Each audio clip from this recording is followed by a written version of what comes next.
3 da manhã, Golfo de Omã. Um petroleiro de 183 metros desliza pela escuridão com todas as luzes apagadas. Sem bandeira visível, sem transponder, sem rastro. Para o mundo inteiro, esse navio simplesmente não existe. Ele é um fantasma. E então, sem aviso nenhum, 10 holofotes de 5.000 watts explodem na noite. O petroleiro inteiro é engolido pela luz branca. O casco pintado de preto fica exposto como uma ferida aberta no meio do mar. E do outro lado, emergindo da névoa, um destroyer americano. Número de casco 112. Canhões de 127 milímetros apontados diretamente para a ponte de comando. Uma voz corta o silêncio pelo rádio. Inglês, frio, direto. Rich Sterry, parem os motores, agora. O capitão chinês congela. Suas mãos tremem no leme, porque ele sabe de uma coisa que o resto do mundo só vai descobrir daqui a 72 horas. Esse petroleiro carrega um segredo que pode começar a Terceira Guerra Mundial. 10 dias. Lembra desse número. 10 dias. Ele vai voltar no final desse vídeo. E quando voltar, você vai entender por que o Pentágono está aterrorizado, por que Xi Jinping ligou pessoalmente para Trump naquela madrugada e por que esse petroleiro pode ser a faísca que vai queimar a economia mundial nos próximos 6 meses. Mas espera, porque antes de tudo isso, você precisa entender 3 coisas que aconteceram nessa operação. 3 fases. E a terceira é a que ninguém consegue explicar. A terceira é a que deixou os analistas militares sem dormir essa semana. Fica comigo até o final, porque o que você vai ver não é o que a imprensa está contando. Olha o mapa aqui. Esse corredor azul estreito? Estreito de Hormuz. 33 quilômetros de largura no ponto mais apertado. Para você ter uma ideia, é mais estreito que a distância entre Guarulhos e o centro de São Paulo. Por essa passagem minúscula, passavam 20% de todo o petróleo consumido no planeta. Todo santo dia, 130 navios, um atrás do outro, como formigas em fila indiana. Agora olha de novo. Hoje, vazio. Desde 28 de fevereiro de 2026, quando a guerra estourou entre Estados Unidos e Irã, esse mapa virou um deserto aquático. O regime de Teherã começou a cobrar pedágio de 2 milhões de dólares por travessia. Quem não pagasse, virava alvo de míssil. Quem pagasse, virava cúmplice. E quem tentasse passar escondido, virava o Rich Sterry. Domingo passado, as negociações de paz em Genebra desabaram em 47 minutos. Segunda-feira, 10 horas da manhã em Washington, Trump assinou a ordem mais agressiva desde a Guerra do Golfo. Bloqueio total. Mais de 20 navios de guerra, 10.000 fuzileiros, 2 porta-aviões. Submarinos nucleares classe Virgínia circulando em posição de ataque. E foi nesse cenário, com o mundo prendendo a respiração, que um petroleiro chinês decidiu testar os limites do Império Americano. Essa é a fase 1. E você precisa entender quem é o Rich Sterry de verdade. Oficialmente, é um petroleiro com bandeira do Malawi. Malawi, um país no meio da África que não tem nenhuma polegada de litoral. Como um país sem oceano pode ter petroleiros? A resposta é suja. Malawi aceita pagamento em dinheiro vivo. E não faz perguntas, não pede documento, não investiga. Você paga, eles registram. 100 mil dólares e seu navio ganha uma identidade nova. Mas o verdadeiro dono está em Xangai. Xangai Xuanrun Shipping Company. Essa empresa foi colocada na lista negra dos Estados Unidos em 2023 por ajudar o Irã a driblar sanções. Mas olha o que aconteceu. Em vez de fechar as portas, ela rebatizou seus navios, trocou de CNPJ na China e continuou operando como se nada tivesse acontecido. O Rich Sterry carregava 250 mil barris de metanol naquela noite. Para você entender o tamanho disso, é combustível suficiente para encher o tanque de 4 milhões de carros populares. Valor de mercado? Cerca de 75 milhões de dólares em uma única viagem. Uma viagem. Agora a parte que ninguém te conta. Por 10 dias inteiros antes daquela madrugada, esse petroleiro operou com o sistema AIS desligado. AIS significa Automatic Identification System. É o GPS marítimo que todo navio comercial é obrigado a manter ligado por lei internacional. É como o CPF de um carro na estrada. Desligar o AIS em alto mar é como dirigir na contramão da Dutra com os faróis apagados, de madrugada, sem placa. É crime, é suicídio. E é exatamente o que centenas de navios da frota paralela iraniana fazem todo dia. Mas 10 dias? 10 dias é tempo demais. 10 dias significa uma coisa só. Esse navio não estava só escondido. Ele estava esperando alguma coisa. E é aí que a fase 2 começa. Imagina isso. Você é o comandante do destroyer americano número 112, 3 da manhã, turno da madrugada. Seus olhos ardem de cansaço, café frio na caneca. E de repente, seu radar pega um eco enorme, gigantesco, do tamanho de um prédio de 20 andares se movendo sobre a água. Você olha para o sistema civil. Nada. Para o AIS, aquele ponto não existe. Você tem 30 segundos para decidir: abordar ou deixar passar. Seu sangue gela, porque você lembra do briefing da semana passada. O CENTCOM avisou que a frota fantasma iraniana ia tentar furar o bloqueio. E você lembra das palavras exatas do almirante: se um desses navios passar, você perde a carreira. E os Estados Unidos perdem a guerra. Você aperta o botão do alarme. Todos os canhões giram, os holofotes acendem. E 10 segundos depois, o Rich Sterry está iluminado como um palco de rock. Eles abordaram. Mas aqui vem o detalhe sinistro.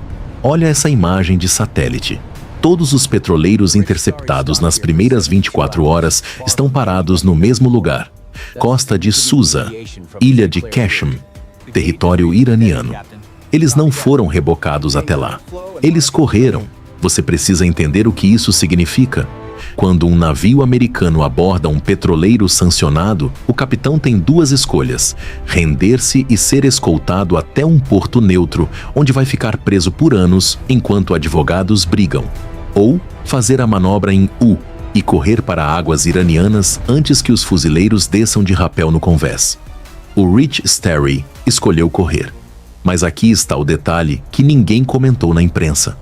Na terça-feira, o rastreamento da Kepler mostrou o navio parando no Golfo de Omã. Parado, motores desligados, por exatos 47 minutos. Quase uma hora de absoluto silêncio no meio da zona mais tensa do planeta. O que aconteceu naqueles 47 minutos? Nenhum governo explicou. Nenhum jornalista perguntou. Mas eu vou te contar a teoria que está circulando nos corredores do Pentágono. E se o capitão do Rich Sterry tivesse acelerado os motores ao invés de parar? Se ele tivesse decidido forçar a passagem? O destroyer americano teria aberto fogo contra um navio chinês? 250 mil barris de metanol pegando fogo no meio do Estreito de Hormuz. Uma bola de fogo de 200 metros de altura, visível do espaço, visível de Dubai, visível dos satélites russos. Em 47 minutos, 3 capitais do mundo teriam entrado em pânico. Washington teria que explicar por que atirou em civis chineses. Pequim teria que decidir se responde militarmente ou engole a humilhação. E Moscou estaria rindo, porque um conflito entre Estados Unidos e China significa petróleo russo vendendo a $200 o barril. O preço da gasolina no Brasil dobraria em uma semana. A inflação voltaria aos 2 dígitos. Bolsa despencando. Dólar a R$8. Uma crise econômica global começando por causa de um navio parado. Mas não foi isso que aconteceu. O capitão virou o navio. Silêncio no rádio. Sem resistência. Sem declaração. Sem drama. A pergunta que ninguém está fazendo: por quê? E aqui é onde a fase 3 entra. E é aqui que a história toda vira de cabeça para baixo. Enquanto o Rich Sterry estava parado naqueles 47 minutos, Trump fez uma coisa que mudou tudo. Ele postou uma mensagem na Truth Social que 99% das pessoas leram sem entender. Palavras exatas: a China está muito feliz por eu estar abrindo permanentemente o Estreito de Hormuz. Estou fazendo isso por eles também. E pelo mundo. Lê essa frase de novo. Devagar. Porque ela contém uma contradição que parece absurda, mas não é. O mesmo presidente que está bloqueando o estreito está dizendo que está abrindo o estreito. Os mesmos destroyers que prenderam o petroleiro chinês estão, segundo Trump, trabalhando para a China. Como é possível? E é aí que a ficha cai. O bloqueio nunca foi contra a China. Nunca. O bloqueio é contra o Irã. E a China entendeu a mensagem antes de qualquer pessoa no planeta. Agora, olha esse dado. Antes da guerra, 130 navios por dia atravessando o estreito. Depois do Irã começar a cobrar pedágio de 2 milhões, menos de 10 navios por dia. A China, maior compradora de petróleo iraniano do mundo, estava perdendo 400 milhões de dólares por semana. Petróleo iraniano ficou caro demais, arriscado demais, lento demais. Quando Trump bloqueou o Irã, ele entregou à China exatamente o que Pequim queria há meses. Uma desculpa para parar de comprar petróleo iraniano sem precisar quebrar contratos oficialmente, sem precisar humilhar Teherã publicamente, sem precisar perder face. O Rich Sterry não tentou furar o bloqueio para provocar os americanos. Ele tentou porque foi a última tentativa de cumprir um contrato antigo. Quando o capitão viu o destroyer, entendeu que era o fim da linha. Virou o navio. Silêncio absoluto. Essa é a fase 3. E ela não foi militar, foi diplomática, foi brutal e foi a jogada mais inteligente que Trump fez em 2 mandatos. Lembra dos 10 dias que o AIS ficou desligado? Aquele era o tempo que a frota paralela iraniana precisava para enganar os satélites civis, trocar de identidade no caminho e entregar petróleo sem deixar rastro. Agora esse mesmo número tem outro significado, bem diferente: 10 dias. É o tempo máximo que analistas da Lloyd's List Intelligence calculam que a economia iraniana consegue aguentar sem receber dólares das exportações de petróleo. 10 dias até o colapso cambial. 10 dias até os bancos de Teherã ficarem sem liquidez. 10 dias até o regime ter que escolher entre 2 opções impossíveis: negociar a rendição ou enfrentar uma revolução interna. O Rich Sterry foi barrado na segunda-feira. Quando você estiver assistindo esse vídeo, os 10 dias podem já ter terminado. Ou podem estar terminando agora, enquanto você lê essa legenda. Bridget Diacun, analista sênior da Lloyd's List, disse uma frase que resume tudo. Palavras dela: eles são especialistas em evitar detecção. Não é apenas 1 ou 2, são muitos. Muitos. A frota fantasma iraniana tem centenas de navios. Mas aqui está o problema que o regime de Teherã só percebeu quando era tarde demais. Mesmo sendo centenas, todos eles precisam atracar em algum lugar. E é exatamente isso que o bloqueio está impedindo. Tem um detalhe nessa história que ninguém quer admitir em voz alta. A frota paralela do Irã não foi construída em 1 ano. Foram décadas. Navios fantasmas registrados em Malawi, Comores, Panamá. Empresas de fachada em Xangai, Hong Kong, Dubai.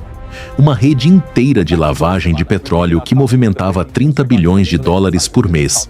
E em 48 horas de bloqueio, Trump provou que essa rede inteira depende de uma coisa só: a capacidade de atravessar 33 quilômetros de água. Tire isso da equação e o império paralelo iraniano desmorona como um castelo de areia. Olha essa última imagem de satélite: Estreito de Hormuz. Normalmente, essa imagem mostra uma autoestrada aquática. Navios empilhados um atrás do outro, do horizonte até o horizonte. Hoje, um deserto azul, absolutamente vazio. O corredor de petróleo mais movimentado da história humana virou um museu a céu aberto. E em algum lugar, ancorado na costa da ilha de Qashm, o Rich Sterry ainda está lá, parado, sem rumo, com 250 mil barris de metanol apodrecendo no porão. Um fantasma de 183 metros que não consegue mais desaparecer. Um símbolo de que, pela primeira vez em 40 anos, o Irã perdeu o controle do próprio mar. A pergunta final é essa, e eu quero sua resposta sincera nos comentários. Trump ganhou essa jogada ou a China ganhou? Porque olhando de fora, parece vitória americana. Mas olhando silenciosamente o que Pequim conseguiu, sem disparar um único tiro, sem gastar um único dólar em guerra, talvez o verdadeiro vencedor seja quem você menos espera. Ou talvez sejam os dois juntos, em um acordo que o Irã só vai entender quando for tarde demais. Comenta aí embaixo. Quem saiu por cima dessa jogada de xadrez? Trump, Xi Jinping ou os dois contra Teherã? Se você quer ver como o próximo capítulo dessa guerra vai se desenrolar, especialmente o que vai acontecer quando o Irã tentar furar o bloqueio com força total nos próximos dias, se inscreve no canal. A gente analisa operações militares como essa toda semana, com 3D, mapas e inteligência de verdade. Nós fazemos vídeos originais do zero e animados por humanos. Então, por favor, se inscreva para não perder um